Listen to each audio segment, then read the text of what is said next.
कहानी का नाम धोखे की कीमत। एक हाउसवाइफ ने 2 घंटे में 13 लाख रुपए कमा लिए, लेकिन जब पति का फोन आया उसकी रूह कांप गई। क्या सच था और क्या सिर्फ एक जाल? संध्या देवी एक पॉश हाउसिंग सोसाइटी की 8वीं मंजिल पर रहने वाली एक सामान्य गृहिणी थी। उम्र कोई 30-32 साल रही होगी। आज भी वो रोज की तरह घर के काम में व्यस्त थी। बालों में हल्की गीली बूंदें, रेशमी साड़ी में लिपटी हुई वो जैसे ही बालकनी में कपड़े सुखा रही थी, तभी दरवाजे की घंटी बजी। दरवाजा खोलते ही सामने एक हैंडसम युवक खड़ा था। उम्र लगभग 30 साल, आंखों में आत्मविश्वास और चेहरे पर हल्की मुस्कान। उसने एक कागज का टुकड़ा दिखाया। मुझे मिस्टर देशपांडे का फ्लैट चाहिए। संध्या ने थोड़ा सोचा, यहाँ कोई देशपांडे नहीं रहते। आप कॉल करके पूछ लीजिए। वो युवक जाने को मुड़ा, लेकिन सिर्फ 10 कदम चलकर रुका और फिर धीरे धीरे वापस आया। एक बात और करनी थी, उसने संकोच में कहा। संध्या ने चौंक कर पूछा, क्या? उसने बैग खोलकर 1 लाख रुपए का बंडल दिखाया। यह आपके लिए है। बस आपको 1 मिनट के लिए अपनी साड़ी घुटनों तक उठानी होगी। मैं दूर से ही देखूंगा, न छूऊंगा, न पास आऊंगा। संध्या ने गुस्से में दरवाजा बंद करने की धमकी दी। शर्म नहीं आती? यहाँ कौन सी चीज समझ रखी है तुमने मुझे? लेकिन जैसे ही वो युवक जाने लगा, संध्या के मन में अजीब सा ख्याल आया। उसने चारों तरफ देखा, फ्लोर पर कोई नहीं था। कैमरा कोने में था, लेकिन खराब पड़ा था, ये उसे मालूम था। 1 लाख सिर्फ 1 मिनट के लिए? मन उलझ गया। लेकिन फिर साड़ी धीरे से उठी। युवक ने अगली पेशकश की, 2 लाख, बस एक किस के लिए।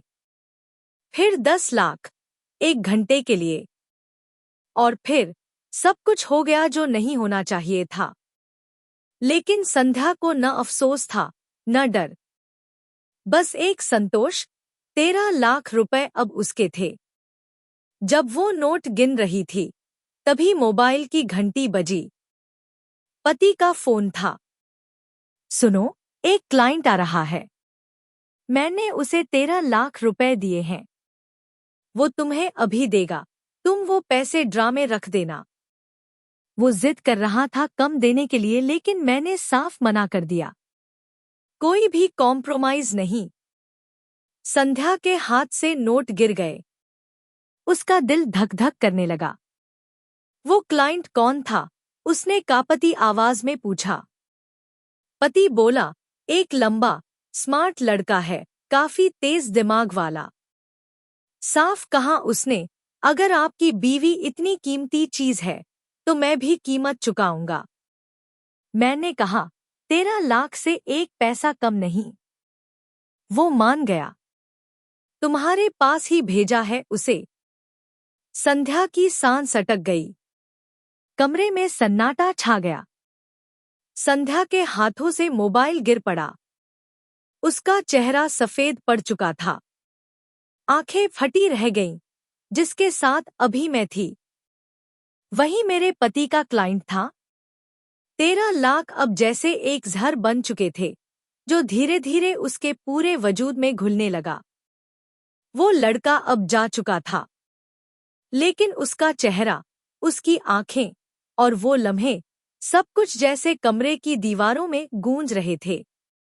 उसे याद आया, उस व्यक्ति ने कभी अपना नाम नहीं बताया था, सिर्फ पैसों की बात। और फिर वो बाथरूम की ओर भागी और उल्टियां करने लगी। उसके मन में अजीब सी बेचैनी थी। वह चाहती थी कि कोई उसे थप्पड़ मारे, जगाए। ये सब एक सपना हो, लेकिन नहीं, ये असलियत थी। और इस असलियत का चेहरा बेहद भयानक था। शाम को उसके पति, संजय, घर आए। चेहरा खिला हुआ था। क्लाइंट मान गया, 13 लाख दे गया। तुमने रख लिए ना? संध्या ने सिर हिलाया, लेकिन कुछ बोल नहीं सकी। संजय मुस्कुराया, तुम समझती नहीं हो, ये डील कितनी बड़ी थी। उस आदमी को मैं सालों से जानता हूं। अजीब सा है, लेकिन ईमानदार है। वो अपनी मर्जी से पैसा दे रहा था। बोला, बस डील क्लोज करो, मैं अब इस शहर को छोड़ रहा हूं। संध्या के गले में जैसे कांटे चुभ गए। सालों से जानता है, ये शब्द उसके कानों में गूंजते रहे। अगले दिन सुबह जब संध्या उठी, उसके मोबाइल पर एक मैसेज था, तुम्हारी खूबसूरत तस्वीरें मेरे पास हैं। अगर दोबारा मिलना नहीं चाहोगी तो ये तस्वीरें तुम्हारे पति को भेज दूंगा। संध्या की आंखों के सामने अंधेरा छा गया। अब बात सिर्फ एक धोखे की नहीं थी, अब वो फंस चुकी थी। उसने हिम्मत करके रिप्लाई किया, तुमने वादा किया था कि सब खत्म हो गया। तुमने कहा था कि शहर छोड़ दोगे। रिप्लाई आया, मैंने बहुत वादे किए हैं जिंदगी में, लेकिन सबसे बड़ा मजा तो वादा तोड़ने में है ना? अब हर दिन नया डर लेकर आता। कभी ईमेल में वीडियो क्लिप, कभी एमएमएस की धमकी। संध्या रात रात भर नहीं सो पाती। जब पति पास होता तो उसे देखकर उसे लगता जैसे वो किसी पहाड़ के नीचे दबी हुई है। एक दिन हिम्मत करके उसने पुलिस में जाने की सोची, लेकिन डर लगा, अगर पति को पता चला तो? लेकिन फिर वो तय कर चुकी थी, अब और नहीं। संध्या ने उसी अजनबी को एक मैसेज भेजा, आखिरी बार मिलो, बात करनी है। रात 9 बजे वो आया। चेहरा वही, आत्मविश्वास वही। जैसे ही वह अंदर आया, संध्या ने कहा, बैठो, चाय लाती हूं। वो हंसा, अब जहर मत मिलाना। लेकिन अगले ही पल कमरे में 2 पुलिस वाले घुस आए। हाथ ऊपर, तुम्हारे खिलाफ सारे सबूत हमारे पास हैं, ब्लैकमेल, गुप्त कैमरे, धोखाधड़ी। वो हक्का बक्का रह गया। संध्या ने कहा, तुम्हारा कैमरा, तुम्हारी रिकॉर्डिंग, तुम्हारी बातें, सब मैंने रिकॉर्ड की।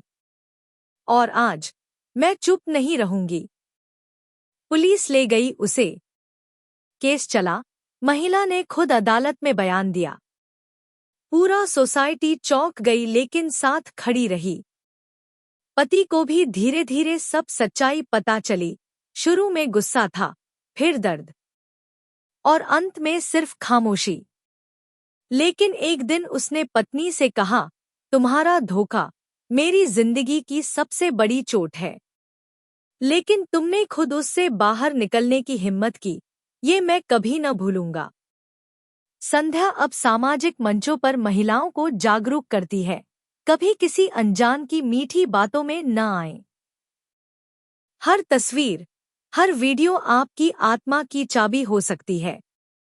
वो खुद को माफ नहीं कर सकी, लेकिन उसने ठान लिया, अब किसी और, संध्या के साथ ऐसा न हो। कहानी का संदेश, धोखा कभी सिर्फ किसी और से नहीं होता, कई बार हम खुद से भी धोखा करते हैं। लेकिन जब आप सच का सामना करते हैं, तभी आप अपनी रूह को आजाद कर पाते हैं।